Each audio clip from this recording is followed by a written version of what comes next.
Well, hello, Linwood Steak. I am excited to be with you tonight and to be your guest speaker from afar. My name is Heather Farrell, and I am coming to you as a recording. I'm not live from Pocatello, Idaho tonight. So I'm excited to be here virtually with you and to get to share my love of women in the scriptures. And hopefully tonight, what I say can inspire um, and motivate you to read your scriptures. And I will ask you to forgive me. I do have a little bit of a cold, so if I have to sneeze or cough or take a drink, I hope you'll forgive me. So, all right. So first, I'd just like to introduce myself. My name is Heather Farrell, and let's see. I'll move this so you can see the bottom part. My name is Heather Farrell, and I write a website called womeninthescriptures.com. You can find it online, or I'm also on Facebook under Women in the Scriptures, and also on Instagram at Women in the Scriptures. I started writing about 15 years ago on Women in the Scriptures, and I've done 3 books. I have a book on the New Testament women, the Old Testament women, and the Book of Mormon women. And I am working on a book on the Doctrine and Covenants women that will come out in several years. So, and I do have another book that just came out called God Comes to Women. That's about the ways that God has spoken to women in the scriptures. So, as you can tell, I am a scripture nerd, and I love studying the women in the scriptures. And how I got started on this is that I've always loved the scriptures. When I was young, I used to hide a flashlight under my covers at night so that I could stay up and read the scriptures. And I felt like I had to be sneaky about it. My family was active and were members of church, but I felt self-conscious. I thought that maybe reading scriptures was only for older people. So I felt a little bit silly trying to read my scriptures. And so I tried to hide it from my family. And I remember my mom caught me one time and said, "Heather, you don't have to hide reading your scriptures."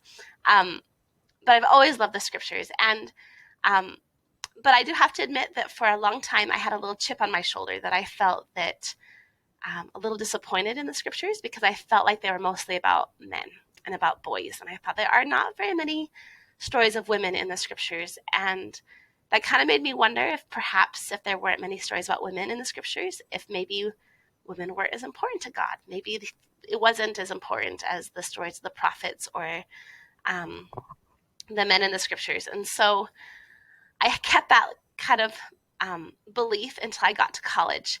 And when I got to college, I took a class at BYU from a professor on women in the scriptures.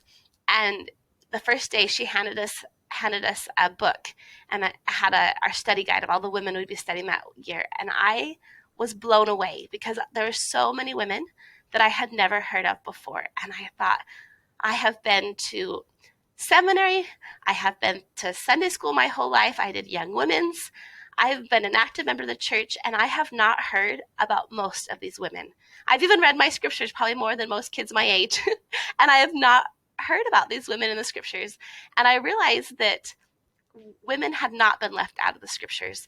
There were lots of women in the scriptures, but what had happened is that people didn't share the stories of women in the scriptures, that we didn't have time in Sunday school to talk about all the stories, or in seminary to talk about all the stories in the scriptures, and so we'd focus on the main one, which is usually about men.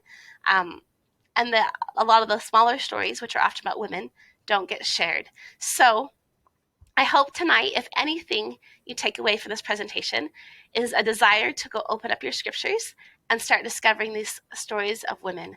And then once you discover them, to share them. Share them in your talks, share them in your family home evenings, share them in your come follow me discussions, share them with your daughters and your granddaughters and all the women in your life, because women need to know these stories about women that are in the scriptures, because too many of us don't know them. So let's see, I'll move me back down here now. All right, so before we get started, I want to give you a little quiz to see if you can guess how many women are in the scriptures. So this is all the women in the scriptures, the Book of Mormon, Doctrine and Covenants, Old Testament, New Testament, and named and unnamed women. And since I'm not there to hear your responses, this is what I want you to do. Is that if you think the answer is A, I want you to give a little cheer. If you think, not yet, but when I do the quiz. If it's B, give a little cheer. If you think it's C, give a little cheer. And if it's D, give a little cheer. And hopefully your leaders will be able to, hopefully it'll be obvious which one most people think is right. Okay, so here we go. If you think that the answer is A, that there are about 569 women in the scriptures, give a cheer. All right, if you think the answer is B, that there's 256, give a cheer. If you think the answer is C, that there's 122, give a cheer. If you think there is D, that there are 47 women in the scriptures, give a cheer. Okay, so I have no clue on what you guys actually thought. But if you're like most people, that when I present, you probably guessed too low. So I'll go through and tell you the answer. So if you guessed 47, that's not right. 122, not right. 256, not right. There are about 569 women in the scriptures, and there's probably more than that. That's just kind of just a rough estimate. The Old Testament has the most. There's 366 women in the Old Testament, and I'd say over half of those women have names. There are a lot of them that have names in the Old Testament because it was a history book, right? And so names were recorded. In the New Testament, there's about 72 women in the New Testament, and again, a good chunk of them, I'd probably say maybe half, have names. In the Book of Mormon, there's 87 women mentioned. There are only 3 women mentioned by name in the Book of Mormon, if you don't count like Eve and Sarah and Rebecca, but just 3 Book of Mormon women. There's Sariah, Abish, and Isabel the harlot. So there's not very many women mentioned by name, but there are lots of women that are mentioned as being the wives or the daughters or women that are mentioned in the background in the Book of Mormon. The Pearl of Great Price has 24 women, and these are women that are unique to the Pearl of Great Price, not women that are Old Testament women. I didn't count them. If they're mentioned in the Old Testament, they didn't count, but these are unique women. For example, a woman named Egyptus, whose son founded Egypt, which is kind of a cool story. And then the Doctrine and Covenants has 10. And there's only 2 women mentioned by name in the Doctrine and Covenants, Emma Smith and a woman named Vienna Jacques. But there are lots of women mentioned as being the wives or the families. And I made this list a while ago, and as I've been working on my Doctrine and Covenants book, I've realized there are a lot more than 10 that are mentioned, and so I probably need to revamp. That's why I said about, because there's maybe closer to 600 women mentioned in the scriptures. So there's a lot of women for you to discover. And what helped me as I studied is, this isn't a super great picture. It didn't show very well on the slide. But if you can see here on my scriptures, I have marked all the stories of the women in the scriptures in blue in my scriptures. And my husband laughs that I did this in blue. He said I should have used pink or red or some other girly color. But I guess blue is what color I had when I started, so that's what color they are. But it's awesome because I can go through my scriptures and almost every page has something to do with women. I marked all the stories of women. I marked anything that is referred to as female, like animals that are female, ideas like wisdom or charity that are female, anything that has to do with females like wombs and breasts. I marked those in blue. If there's prophecies about women or parables about women, anything that has to do with a woman in it or a she, I marked them in blue. And it is such a testament to me as I go through my scriptures to flip through it and to see that almost every page has something blue on it, has something about women, especially in the Old Testament, which is filled with women, right? And that's a beautiful testament to me because, like I said, when I was younger, I had a little chip on my shoulder thinking that women had gotten left out of the scriptures, that we weren't as important. And now when I go through my scriptures, I have a visual reminder that says, you know what? Women are just as important in God as men. And I can see that in the scriptures. And that he loves his daughters just as much as he loves his sons. The problem is that as women, we oftentimes don't spend as much time in our scriptures as we ought to, and studying these stories and sharing them. And so sometimes we just don't know about them or don't know how much we are included and what promises have been given to us. So I hope if you're inspired tonight or somehow that you might do something similar, whether you mark your scriptures, whether you do it on your, make notes on your online scriptures, whether you get a notebook and write down women that you find, any way that will help you to find these women will strengthen your testimony and help you love to read the scriptures. And if you need a place to start, Genesis is a great place to start because it's filled with women. Such awesome stories of women in Genesis. And then also the book of Acts in the New Testament is another great place to look for women because there's lots of cool stories about women in the book of Acts. So there's your challenge to keep in mind. Hopefully I'll inspire you the rest of the time to think, yeah, I really want to do this. And tonight, your leaders asked if I would talk a little bit about the Book of Mormon women because you're focusing on the Book of Mormon at your youth conference. But before and I am going to talk about some Book of Mormon women, but before I talk about them, I want to talk about a woman who's not in our scriptures, but who I think should be if the next round of scriptures were written, right? If we had more modern scriptures that were written, because her story is incredible and every bit as remarkable as many of the women that we know about in the scriptures, if not more so. And the story is of Joan of Arc. And I hope as I share her story, you'll be able to tell a little bit, you'll be able to see the connection of why I'm going to share Joan of Arc's story with you with women in the scriptures. And this is an overview of Joan of Arc if you're not familiar with her story. Joan of Arc was a young girl in France in the 1400s. And she led the armies of France at the age of 16. And I don't know of any other person in the history of the world that has led an army at the age of 16 except for Mormon. I think Mormon led I think he leads at 15. It says that he leads the armies and then he fights. So she is a pretty incredible character, right? That she led this army of France and that the men of France followed this young 16-year-old girl into victory against the English. But the coolest part about Joan of Arc is that she was inspired by God and that he empowered her and gave her guidance and direction to save France. And this is important. Well, I'll show you the next slide why this is a little bit important. You'll see. I'll move myself so you can see this map better. All right, so this is France at the time of Joan of Arc. And at the time of Joan of Arc, England and France were fighting the 100 Years' War, which you can guess had lasted for 100 years, right? And at the end of this war, France was almost completely taken over by England. So this blue part here is France, and this red part and purple parts are England. And England was gouged to take over all of France. And actually, Joan of Arc, when she was young, the King of France died, and his son, who is called the Dauphin, I could say that with a French accent. The Dauphin is the fancy way, and that's how you say prince in French is Dauphin. So the prince hadn't been crowned king. He didn't really want to be king because he was scared of the English and his country was falling apart. And so France had no leadership. It was falling apart. There was no one to lead it. And it was going to get taken over by England. And Joan of Arc had a vision and was told that her mission was to take the Dauphin, this picture here, and take him from France to this place called Domremy.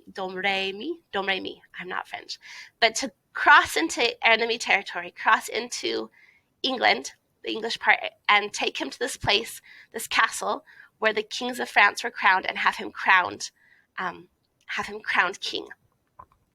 And this was impossible, right? Like, not only is she a nobody, but this is a pretty big thing that God has asked her to do. And this is cool because she does it, and I'll tell you a little bit more about her story, but she does it, and in essence, doing this gives France leadership and saves France.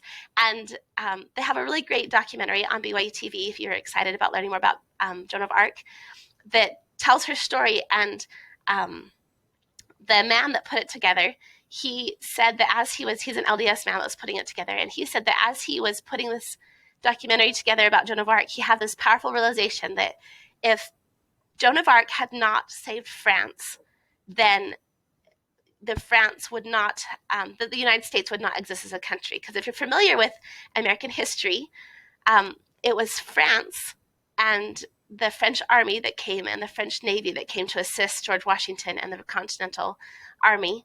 And that's what allowed the United States to win against England. And if there had not been a France, if all France had been owned by England, we wouldn't have stood a chance. And without America, there would not have been a land for the restoration of the gospel, which is just kind of cool, right? Is to see that so many years before Joseph Smith, the Lord was preparing all these things to get set in place. And Joan of Arc was a part of that she was inspired, a part of God's work to save her country, because God knew what the plan was, right? He knew what needed to happen.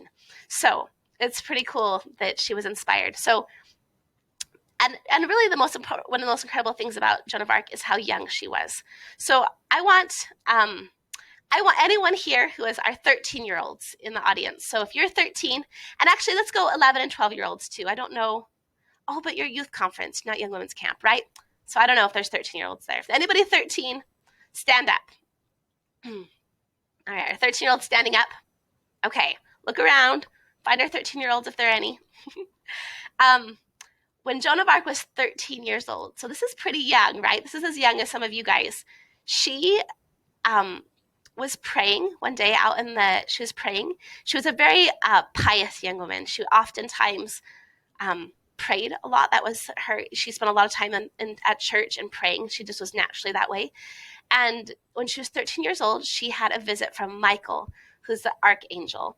And if you guys know your scripture super well, Michael, the other name for him is Adam. So Adam, right? Like Jesus Christ, right-hand man, first man on the earth, pretty important dude, right? Came to her and spoke to her. He appeared to her, I think, several times. And he told her that God wanted her to save France, right? So imagine you 13-year-olds who I hope are still standing up. Don't sit down yet. If God came to you, if an angel came to you, right, and told you that God wanted you to save the United States, wanted you to, right? Can you feel a little overwhelmed? She probably was like, why me? Why would you even think about me, right? But he had a plan for her. Okay, so 13-year-olds, you can sit down. Okay, let's have our 14 to 15-year-olds stand up. All right. So our 14 and 15-year-olds are standing up. All right. So when she was 14 to 15 years old, Michael had told her that he would send her angels that would assist her in her work and prepare her for her mission to save France. And the coolest part about this is that he sends her 2 teenage girl angels. Not only is God asking a teenage girl to save France, right? He sends her teenage girl angels. And I'm going to talk more about her angels in a minute. But that's pretty cool, right? That he sends her these angels and that they teach her and tell her what she needs to do to save France. Okay, 15-year-olds sit down. Okay, let's have our 16-year-olds stand up. Okay, all right, when she's 16 years old, she, through miraculous means, convinces the king to follow her and all the men in this army. So I, 16-year-olds, want to think about right now, if you were to be in charge of the armies of the United States, right? If the president listened to you, if all the heads of state and all the military guys came to you and were willing to listen to you, right? And the crazy part about this is that Joan of Arc could not read. She could not write. She had never ridden a horse before she until she had gotten the permission to lead the armies, and then they gave her a horse, and she had never ridden a horse before. But she was an incredible horsewoman. She somehow was magnified her power by God, and she was an astounding horsewoman. She had never held a sword before, but she was able to spar and beat some of the best men in France.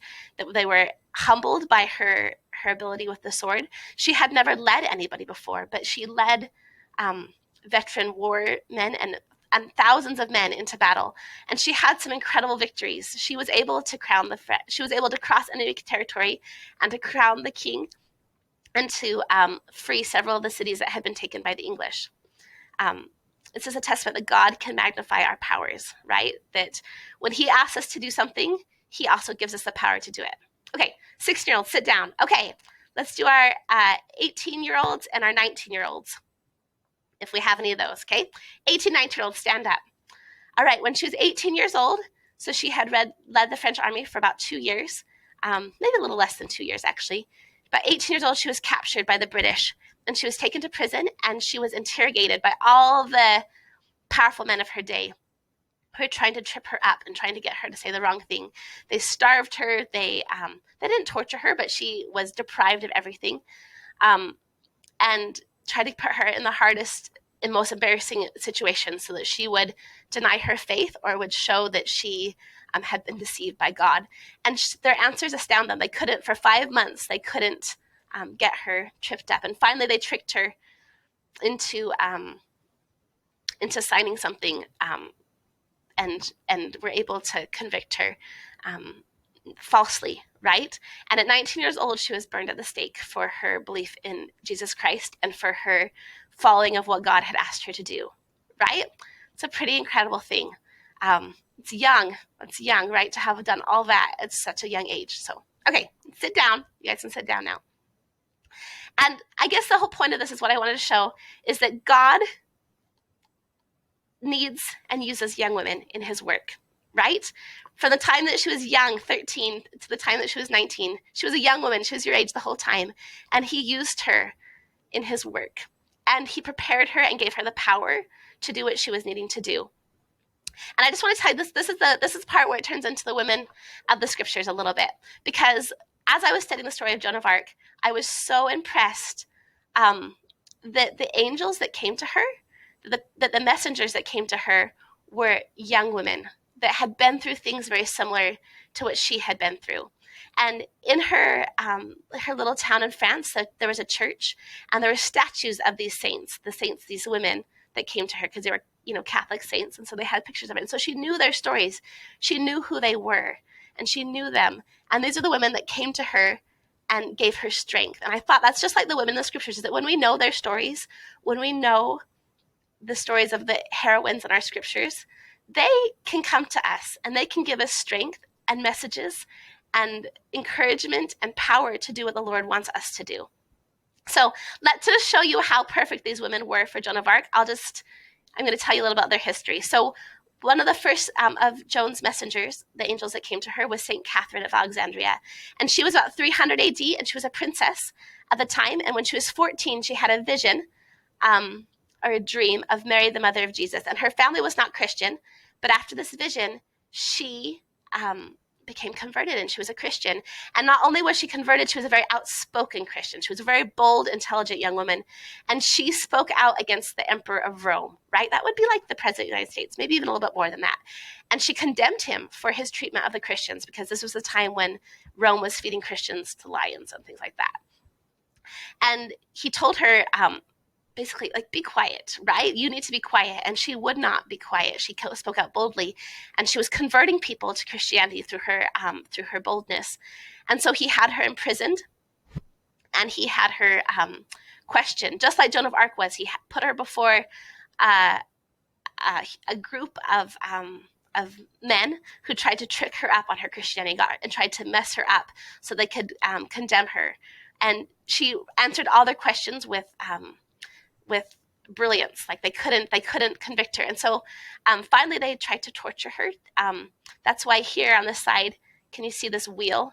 Whenever St. Catherine is depicted, she's depicted with this wheel, which is a torture device, because they tried to torture her, but it broke. And so she was not able to be tortured. And so they beheaded her at the age of 19. But when she was beheaded, she had convinced 200 of the guards in her prison had joined. I think maybe it was even 2,000. I can't remember. A big number of the guards and the people in jail that she had been in prison with had joined Christianity. Even the emperor's wife is said to have become Christian because of Catherine of Alexandria, right? So you see the parallel here, that this was a woman that was a young woman, very similar to what Joan of Arc had gone through. Okay, the second saint that came to Joan of Arc was Saint Margaret.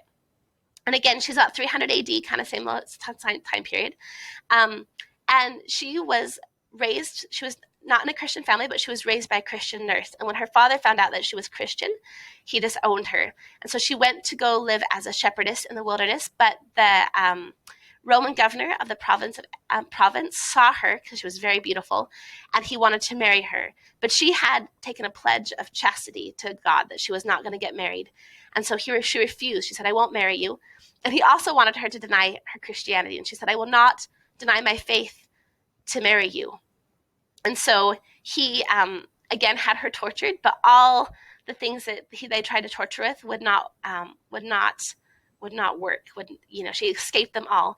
And so at the age of 16, she was beheaded. And Saint Margaret is often depicted with a dragon right here because she has seen as conquering Satan. Through her faith and power, and that you can see the cross is piercing his mouth, that she conquered Satan and overcome. So can you see how awesome these women, and these are real women, right? St. Margaret and St. Catherine, they're a long time ago, but these were actual, real, true stories of young women your age that stood up for their faith. And these were real women who came to Joan of Arc and prepared her and helped her. And these would have been stories of women that Joan of Arc knew that came to her. And as I've thought about this, I've just thought about the connection to how each of us can have our own angels like Joan of Arc. That as we study these women's stories, that we can find people who will help us in our own missions. These are my kind of points here, that God will send us angels that know exactly what we're going through and know how to help us achieve our own missions. We might not always see them, right? They could be earthly angels. They could be heavenly angels. But God will send you the people on this side of the veil or the other side of the veil who understand and know what you're going through and will help you. Even when you're given impossible tasks. And when we know those stories, it gives us power. It gives us a power. And so I love the story of Joan of Arc because she was guided by the women who had gone before, right? She was guided by women. And I think that's true for lots of us, that we can receive those types of stories. I know that as I have studied these women in the scriptures, it's become very clear to me that they are real, right? They're not dead. They exist on the other side of the veil, and they're there. And many of them are involved in the work that is going on in this earth. They were involved on it when they were on the earth, and they're still involved on the other side, and they care about what is going on, and they care about you, and they care about the gospel. And there's women in your family history, right, that care and that are watching out over you too. So I want you to take a minute, and I want you to think about when and how has God spoken to you. And maybe take a minute and just talk to your neighbor next to you for a second.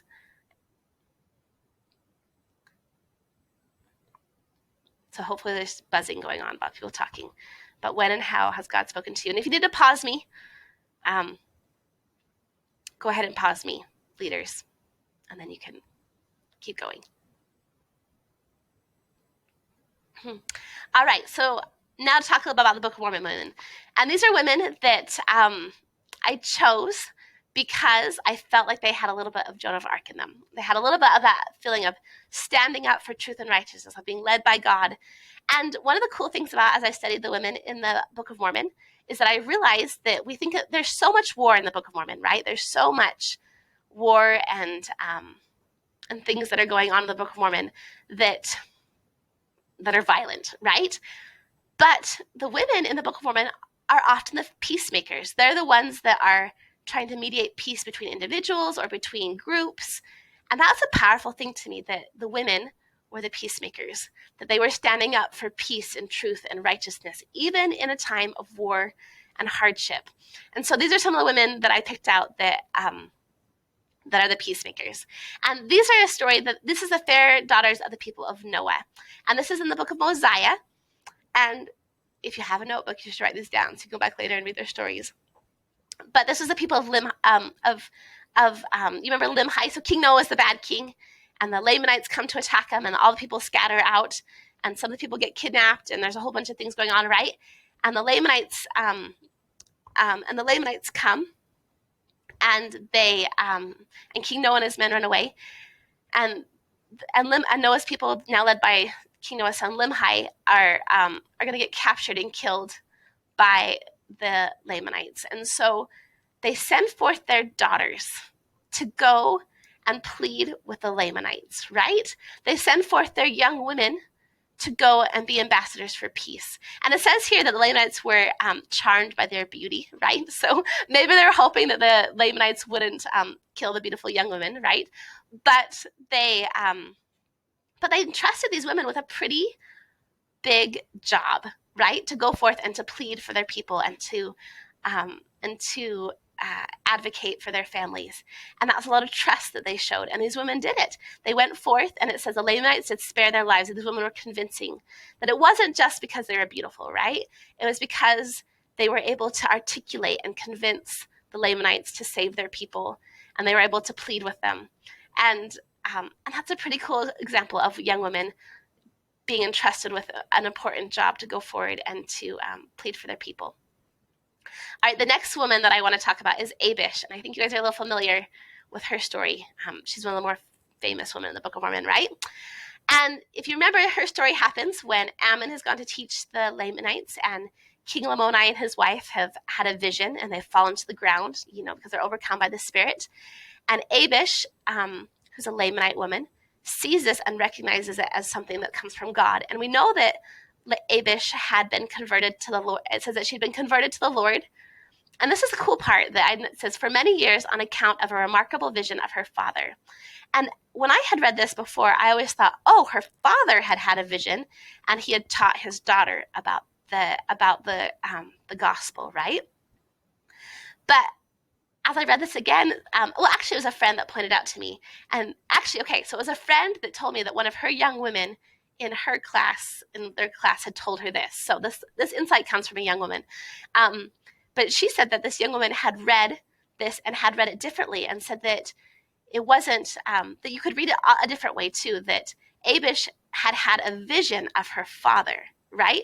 That it wasn't Abish's father who had a vision, but that Abish herself had a remarkable vision of her father, right? And that could be her father in heaven, or it could be her father who had passed away. And that this vision that she had converted her to the Lord, and that she had not made it known, right? That she had hidden and she had kept this testimony in her heart until this time. And then she ran forth and she spread the gospel to she ran forth and told everyone, come and see, come and see, come and see, right? And because of Abish and her gathering of all these people, she was a gatherer, just like we're supposed to be gatherers of Israel, all these people, they came and they believed. And the people that come out of this group are the anti-Nephi Lehis, the one who bury their weapons, right, and refuse to fight. The stripling warriors, this was their moms, right? These were the moms of the stripling warriors, were these women that were here with Abish, the women that taught their sons, right? So it's awesome to see her influence. But I love the idea of thinking that Abish had a vision, right? That she was a visionary woman, that God sent a vision to her. It might have gone to her father, right? But we could read this, excuse me. We could read this differently too, right? And see that she's the one that had the vision. That God sends visions to women as well as to men. And I love that story. All right, the other Book of Mormon woman I want to tell you about is the youngest daughter of Ishmael. And she does not have a name, but I wish she had a name because she's a pretty awesome young woman. So you remember that there was 5 daughters of Ishmael. So when Lehi and his family, right, Nephi's family, left Jerusalem, they went back to get Ishmael's family, who had 5 daughters, just like they had 4 sons, but we have Zoram, right? So they could marry each other, right? So the families could be married. And while they're coming back from Jerusalem, trying to find Lehi's tent again, Laman and Lemuel and some of the daughters of Ishmael, and the sons of Ishmael, excuse me, get angry and are like, we don't want to do this. This is hard. I hate this. Let's go back, right? So they want to go back, and they get really angry. And Nephi's like, no, keep coming, right? We got to keep going. We're not supposed to go back. And they get so angry at Nephi that they're going to kill him, right? And just imagine this, right? I don't know if hopefully you've never been in a situation where somebody's going to get killed, right? But this is like high intensity emotions, right? This is like scary Laman and Lemuel. And they have Nephi tied up, and they're going to kill him, right, in the wilderness. And it is one of the daughters of Ishmael and her mother and the sons of Ishmael, one of the sons of Ishmael, who plead with Laman and Lemuel to let Nephi go, and to let him go, right? And I am just struck by the bravery of this young woman, because we don't know exactly that she was the youngest one, but the youngest daughter marries Nephi. And I want to say that I hope Nephi marries the girl who pled for his life, right? Like, come on, Nephi. Like, out of all the girls, I hope you marry this one, because she stood up for you against your scary, scary brothers, right? Against brothers who were ready to do murder. She stood forth, and she would have been young. Girls got married young at this age, so it's possible that she was as young as 14, maybe even younger than that. And she stood against these guys, these big, grown-up men, right? And who are ready to kill somebody, and against her sisters, and against some of her brothers, and she stood up against them and spoke out for peace and for righteousness, and they listened. She was able to soften their hearts, right?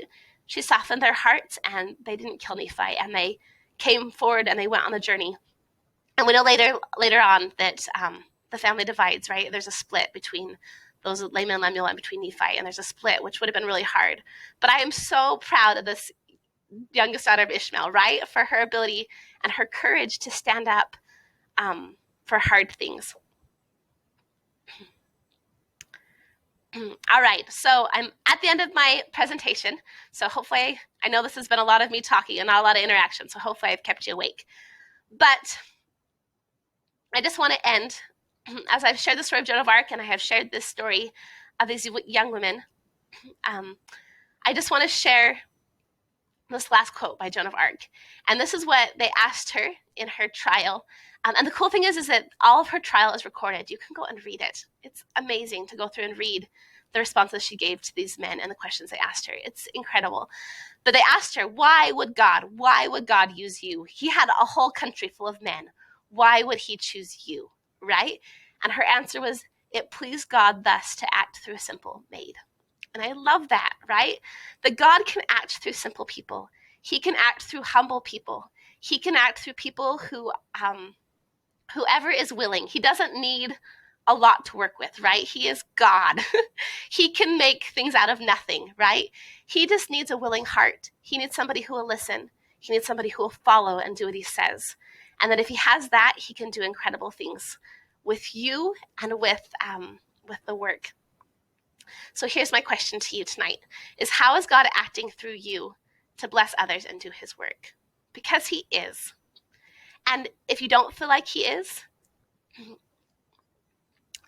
you can pray to have your eyes open to see how he is.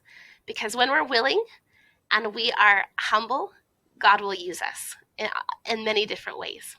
So I want you to take a minute and think about that question, about how God is acting through you to bless others.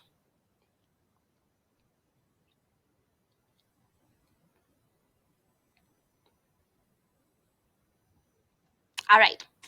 And in very closing, I just want to share this last scripture. And this is from Joel, in the Old Testament, the prophet Joel. And he saw the last days, and he's speaking about our time.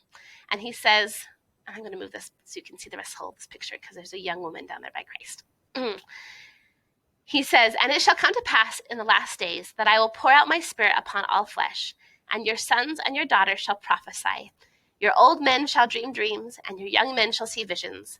And upon the servants and upon the handmaidens in those days will I pour out my spirit. And I love this scripture, because this is talking about us. This is talking about the women of the last days, that upon us, upon the handmaidens, right? A handmaiden is a servant.